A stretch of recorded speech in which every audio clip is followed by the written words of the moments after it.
Hi everyone, I'm Mary Pat Carrero, and welcome to my video series, Empowered Parents, Successful Kids. After about 40 years actually in education as a special education teacher, diagnostician, and a director of child services, I've learned a lot about the educational process, the learning process actually, how children learn, and what are at the root of why they have difficulty learning. So today I'm going to share with you some of those nuggets of truth that are really, really important for you to understand what's going on with your child, if your child is struggling in school. And if not, it's still good information for you to have if down the road they encounter learning issues, or if you have friends or relatives who have kids who are starting to struggle in school, you'll be their new best friend, their new best learning expert, okay? So I have some slides to share with you. I'm going to get them ready now. For those of you who are visual learners, for all of you lovely visual learners, let's see. Okay, what do I have to do now? All right, I think we're here. Terrific. Okay. Thank you for bearing with me. Technology is not my forte. I have a lot to share with you about learning though, okay? So here we go. The myths and facts about learning, what schools don't tell you.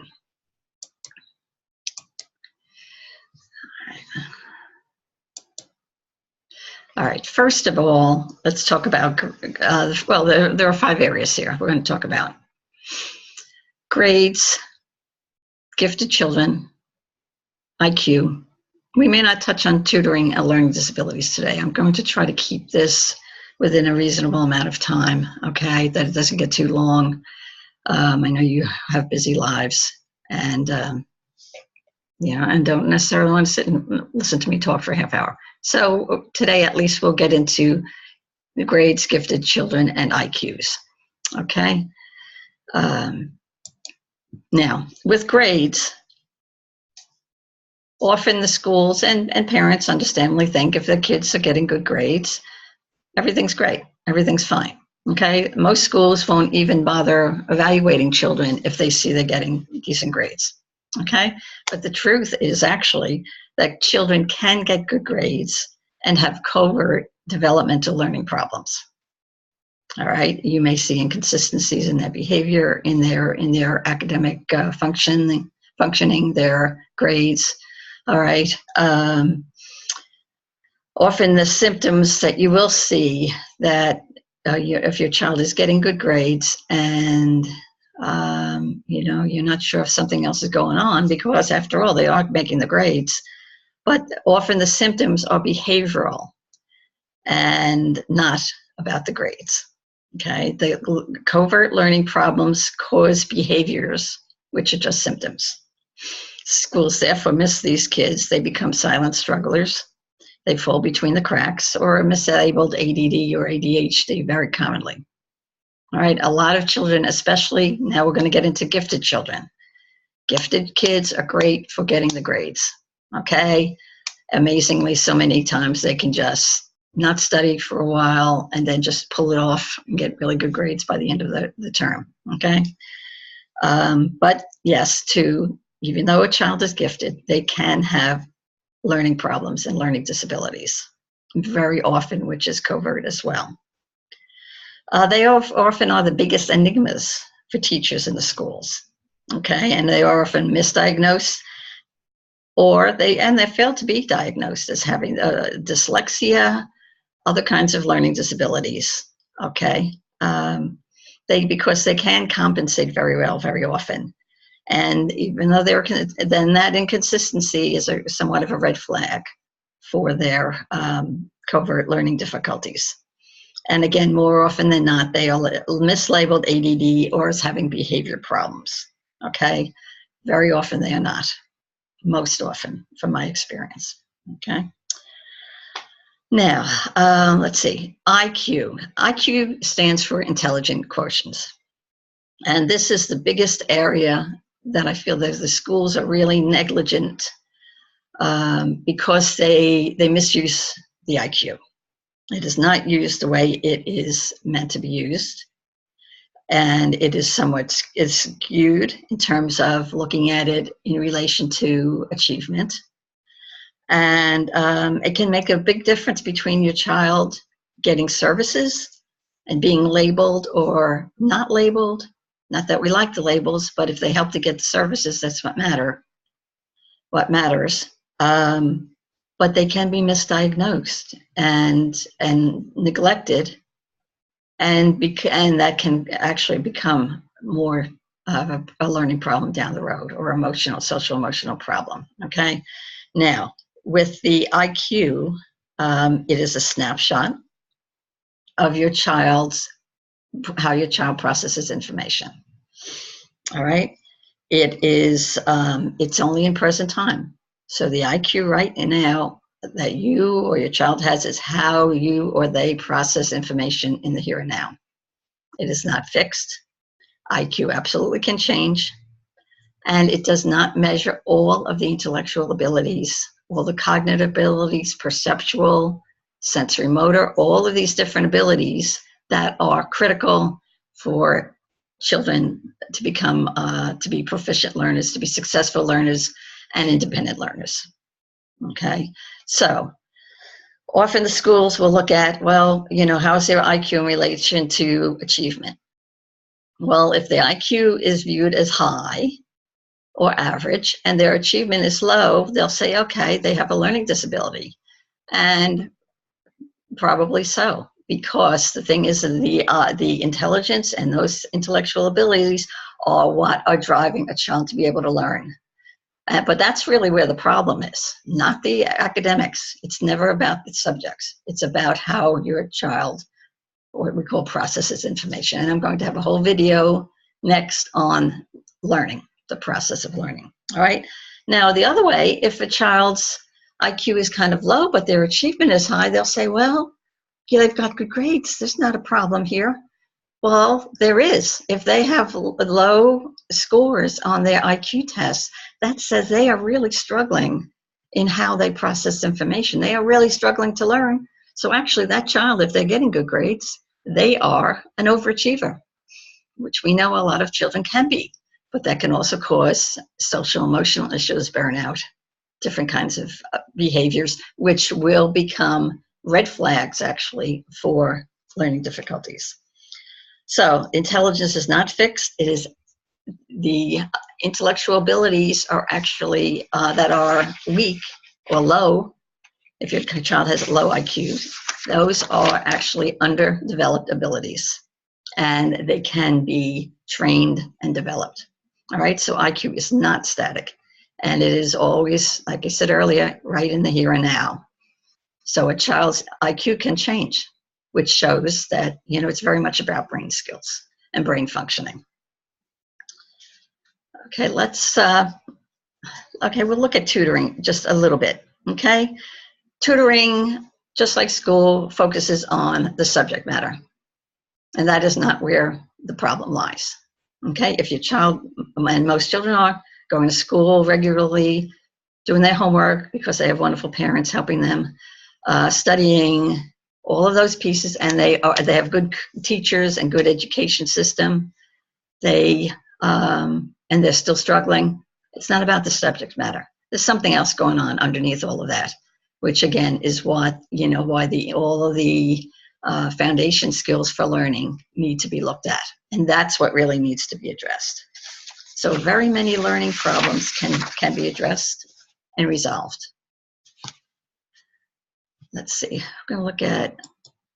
let's look at some red flags for learning problems. Okay, there are probably at least 4 areas that I've identified: physical, behavioral, social, emotional, and my favorite, which I call the ADD dilemma. Okay, and all of these very much intertwine and are, they're not nice, neat little categories, to say the least. They do overlap. But for the trying to organize the information for you, I broke them down into these 4 areas. Okay, physical symptoms we will look at: headaches, stomach aches, anxiety, crying about school and homework, resistance to school and homework. Actually, that's more of a, it would be in the behavioral one, but yes, sleep problems and eating problems. I have had children. I had a boy, 10-year-old boy. He developed an eating disorder. All right, he had very high triglycerides. So, and it was all because he had covert learning issues that were not identified by the schools. Anxiety also. I had another little girl, same age, who had anxiety states because she was smart, but she was struggling still, and her learning issues were not being identified by the schools. Okay, this is where the grades, if they're getting the grades because they're smart and they were hard workers, which these kids were, doesn't mean they don't have learning problems, and they will manifest in these kinds of areas, sleeping problems. All right. So before you go running to a psychologist or a pediatrician for medication, these are all symptoms. These are all red flags that are symptoms for possibilities of learning issues. All right, the behavioral symptoms: resistance to school, to going to school, to doing homework. All right, poor self-esteem and self-confidence. That's more of a social emotional. Inconsistent academic performance, making careless mistakes. Careless mistakes are very often a perceptual, what we call a perceptual problem. How the brain interprets information that the child is taking in with his senses. All right. Inability to work independently in grade 5 or above. If your child is in 5th, 6th, 7th grade in high school, they definitely should be able to do studying, do homework on their own, without your intervention. Okay. So that could be a red flag that something is going on for them. Listening problems. Now, listening, we often think, okay, well, he's just not listening to me. You send him upstairs to get something, and they get distracted. All right, when this happens consistently, time and time again, and especially if you're also hearing about it in school, that could be a red flag for you. Okay, listening is an ability and a skill. It really is not a behavior problem. It is, but that's not the root of it. Okay, the root is seldom in behavior or behaviorally based. All right, the social and emotional areas. I had some of these on the other slide. Poor self-esteem, lack of confidence, anxiety, depression, sadness, crying around school. And on one of my earlier videos, I talk about resistance to school and, bullying and problems with the teacher and things like that children also have. So all of those, I encourage you to go back, if you haven't, to look at those videos, because that will help you also to rule out what really is going on for your child. Okay, but all of these are really red flags that something else is going on for your child. It's never just about the behavior. Now, we're social emotional. If you hear your child saying, it's too hard, I can't do it, I don't like it, I don't want to, I'm stupid, other kids call me stupid, all these kinds of comments. And yes, it's, children trying to get out of doing the work that they need to do very often. But it's like, why is that? What's behind that they don't like it? There is some kind of a struggle, and it could be something that can be simply resolved and remediated.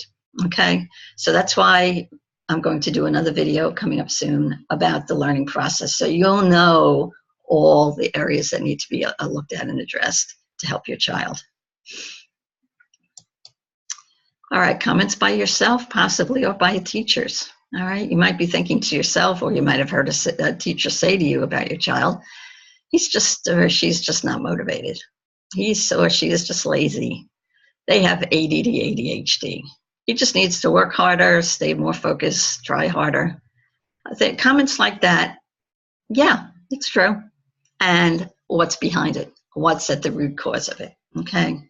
Children inherently want to do well. They want to please you. They want to do their best. All right.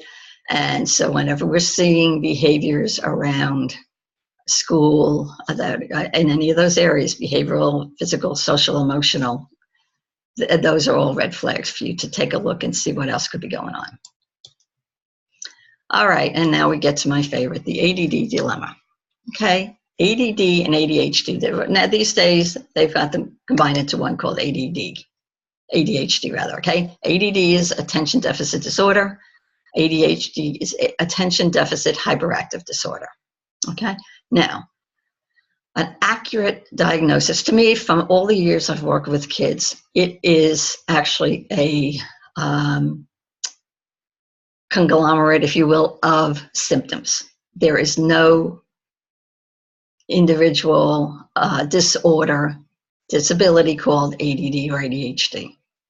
Okay, there are close to 100 different symptoms: physical, emotional, neurodevelopmental. I'll get into some of that a little bit more in the next slide, that are really causing symptoms of ADD and ADHD. It is a diagnosis of exclusion. The experts in the field say all of these other areas must be ruled out first before a child can be diagnosed. And from my experience, when I did do that, I treated it like a garbage can, all right? And what's in the garbage can is all what the real problem is. And when those problems are resolved, interestingly, for the kids I've worked with, the ADD, ADHD goes away. Okay? So all those symptoms need to be addressed first to have a true, valid diagnosis and an appropriate diagnosis of what's going on for your child.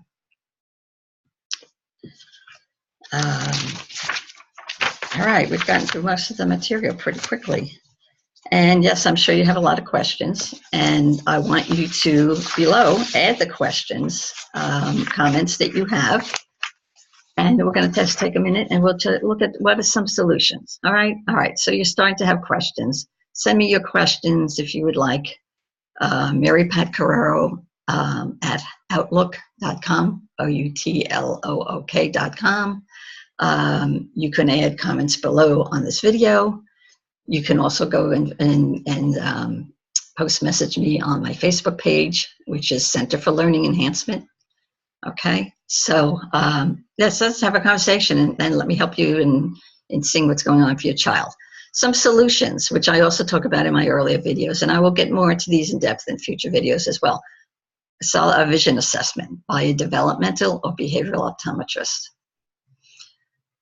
Okay, a central auditory processing assessment. How is your child processing information they hear? Okay, which is important for listening, for following directions. The vision, the same thing, vision, if a child's oculomotor, how the eyes work together, okay? Do they converge? Do they sweep together across a page? Do they work well up close and then in a distance like they would need to do in the classroom at their seat? All right, and if any of these are underdeveloped or weak, they will definitely have attention issues, okay, and covert learning problems as well. All right, having a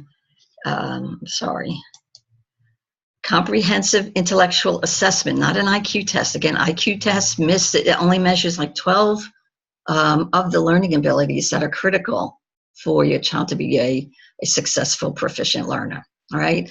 The structure of intellect learning abilities. It's not a standard IQ test. It has been designed by the research that has mapped out what all of the intellectual abilities there are. And perceptual abilities that there are for children, okay, to be able to learn effectively. So you need to know the full gamut of what it takes to function successfully in a classroom. And a learning therapist, those are the people who can help you with this, who can administer these kind of tests, and they also are solution oriented. Okay, the tutoring is, like I said, like a life raft. It's a crutch. Okay, there's a learning therapy, and the structure of intellect systems will help you get to the root of what's really going on for your child and to resolve a lot of those symptoms.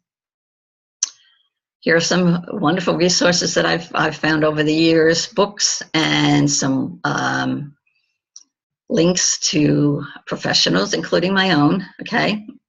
I have a Center for Learning Enhancement. And there are also Wright's Law, Advanced Brain Technologies, Structure of Intellect Systems. These are all resources that will help you get to the root of what's really going on for your child and to resolve their issues so that they can become proficient, successful learners and reach their potential, whatever that is. Okay, now if you have a child who is on the spectrum. Of course, we don't know, or if a child has Down syndrome. Absolutely, there are some organically based disabilities, difficulties, and they can still develop within their own potential and function more successfully and more easily in life. Okay, so I don't mean to make small of anybody's learning difficulties. All right. The purpose of the work I do is to help children and adults actually to reach their potential, whatever that is, function at their potential, so that they can live out their dreams and function well in life. All right. So if you have questions, post them below, comments, and get in touch with me. All right, let's have a conversation and see how I can help you. All right, have a great day, and I'll talk to you again soon. Bye.